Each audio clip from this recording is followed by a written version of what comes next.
This is it. The year is done. Well, for the show as we round out the year, this is the year that was with me, Simon Brown. And I have an unusual gang of rowdy peeps with Vestacts Bright Khumalo, Jordan Roy from Legacy Family Wealth, Jimmy Moyaha from Insider Exchange. Gentlemen, welcome. Bright, I'm going to start with you. You are the keeper of the numbers. So how many all-time highs have we had in the S&P? 56 this year. Told you. It's pretty insane. I mean, obviously yesterday the numbers sort of cooled off, but on Wednesday we hit 56 on the S&P 500.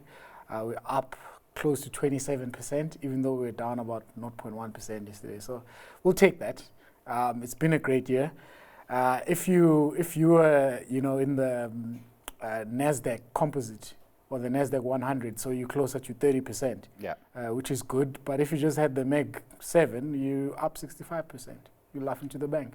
Almost anything, Jimmy. I mean, we'll touch on some things later that weren't so good. Yes, looking at you, Sassel. But I mean, almost anything had a good year this year. That's it. It's very difficult to find things that underperformed. And there was a point in time where we were worried throughout the year to say, when are things going to start to change? I think the big swing point for South African equities in particular was the outcome of the election. There was a lot of skepticism ahead of that and a lot of concern ahead of that. Election goes off, bang. Almost a year of two halves. That's it. Everything else after the election was like, okay, cool. South Africa maybe is an investment destination again.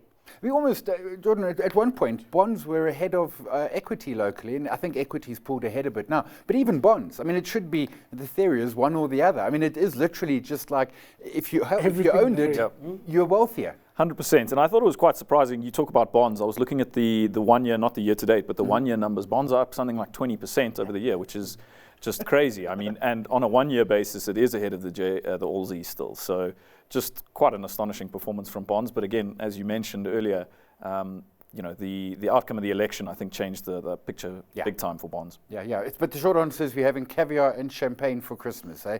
No chickens and cold duck. The problem is when markets are going up, when you're supposed to be celebrating, oaks are always like nervous. Oh, when is it going to go? Celebrate, enjoy it. Yes. It's December. Yes. Drink. Yes. Exactly, because you don't know what's going to happen next year. Be merry and be happy is the answer. This might be our last good Christmas in a while. Also making news this year, elections. We had them all, good, bad, and ugly. Inflation is lower, as are rates, but what happened to the promised 6 US rate cuts from January? The JC got some lacquer listings and a bunch of delistings. A corrupt cabinet, no problem, just a little shuffling, and the press seems perfectly happy with that.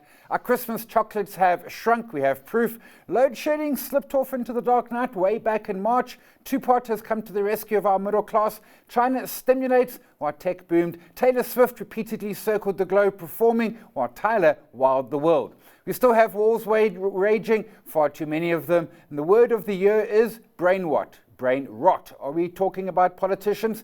But first, let's start with all those elections. France's new parliament is already dissolved. South Korea tried martial law but changed their mind immediately. Mozambique protesters rage on. The orange felon is returning like a bad dream. And locally, the ANC not only slumped but barely made it past 40%. So now we have that GNU. Here's the prez. We have already held constructive discussions with a number of parties. The Economic Freedom Fighters, the Inkatha Freedom Party, the Democratic Alliance, the National Freedom Party, and Patriotic Alliance. We've also engaged our alliance partners to brief them on the process and will continue to seek their invaluable views and guidance. The ANC has entered these discussions with an open mind and a commitment to speak to all parties that have a stated intention to advance the interests of the people of South Africa. Elections. A lot of, some not so peaceful. The key thing for me was the ANC got absolutely decimated. MK Zuma from his little hut in Nkandla, everything, and our ANC, like them or not, just sort of like says, we lost, awkward, let's carry on. You know the world is crazy when South Africa is the most peaceful election outcome. Because technically it would have been the most volatile. We'd know what to expect. We'd know if we're going to go into a civil war. We could have gone in so many different directions. And for South Africa's election outcome to be considered more peaceful than the orange fella returning, that's a mind-blowing statement. The question then becomes, will the ANC ever recover? No, that's an easy answer. Jordan, what we did see is a large number of incumbents not get returned to power, which I think says a lot. And maybe it's tied in with the inflation, with the high rates, maybe it's pandemic, whatever the case is. But the world over, I mean, as close as Botswana, France, all over the place, the UK, incumbents didn't get returned. No, certainly. It's been I think it's the most elections we've seen in a year. 50%. So, yeah, it's been a crazy year in terms of elections. And you mentioned France and South Korea. We're not out of the woods there yet. Just on the US briefly, I think inflation there clearly was still front of mind for consumers. Inflation might have slowed down, but they're still paying more at the gas pump. And I think that's something that maybe politicians underestimated or didn't pay enough attention to, at least in the States. And then a Black Friday record just to completely boggle our brains. Bright, we've now got 4 years of Orange. It's going to be wild. It's already wild that he isn't even in office yet. Sure. I'm trying to recall what happened in the 4 years he was in power. Well, truthfully, stuff went up. That's the only stuff we remember. But I just remember being emotionally tired from the endless barrage of tweets. Do you remember that? Yes. People seem to forget that. The upside, though, is this time around you're prepared. You know what to expect. Yeah. Exactly. So when he starts tweeting about banning BRICS and we refuse to do this and BRICS will not have its own currency, the market doesn't react because the market's like, oh, we know this level of currency. You actually make a good point there. So we know what to expect. And I think the reason why he's back as president is because exactly voters were like, we know what to expect with this guy. Might as well go with him. So I don't know, man. I think the Democrats fumbled that election, eh? I think you had the opportunity to do a lot, and when you're going up against, you know who you're going up against. You know who the Republican candidate is. But you're not putting your best foot forward. You're not putting any foot forward. You could have put Bernie Sanders forward. You could have put a whole bunch of other people forward. You let Biden run up until the 11th hour, and then expected Kamala Harris to pull off an impossible victory with no. She ran a campaign in 3 months. You put Bernie, those maggots would have been even madder. But Argentina, you forget about Argentina. Argentina was the greatest turnaround stories of all time. I mean, what was it? 1,000 plus 10,000% inflation. We're sitting at double digits now, which is decent, and month on month is even lower. So I don't know, man. There's hope if you get the right people into power. I just solved the problem. I just don't watch politicians anymore. I kept creating my feed. My Twitter feed is flowers and kittens. Nobody likes inflation and nobody likes high rates, and we got some reprieve as inflation came down a lot. But after being promised lots of rate cuts, we got a few stingy cuts locally, where even the US only started in September, after many had said January or March would be kickoff. So let's start with Jerome, who cut 0.5% back in September. Today, the Federal Open Market Committee decided to reduce the degree of policy restraint by lowering our policy interest rate by 0.5 percentage point. If he doesn't retire, he's going to get fired. So either way, may as well. And then our own merry bunch of Grinches who followed with only a quarter. The decision was unanimous. Since we reached consensus. So everything was on the table. There were views that said that hold. There were views that said we could move 25 basis points. And there were views that said that we could move 50 basis points. Our approach is risk-based. We assess the balance of risks to both inflation and to the growth outlook. And we exercise judgment. And in the analysis, we found 25 basis points to be a prudent stance to take.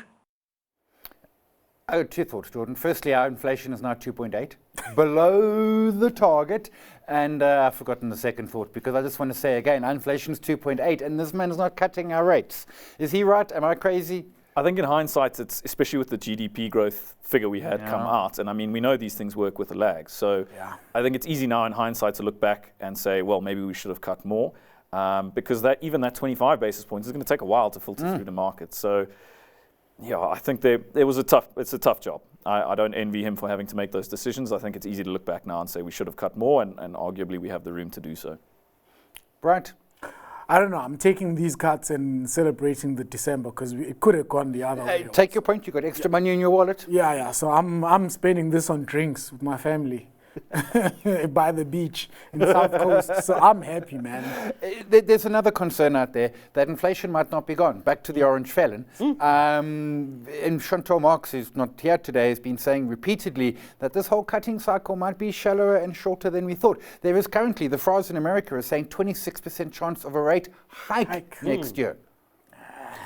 Anything can happen. If the last 4 years or last 5 years have shown us, it's that absolutely anything can happen. South Africa can have a peaceful election. The orange man can get 2 presidential terms. Absolutely anything can happen. There's nothing off limits.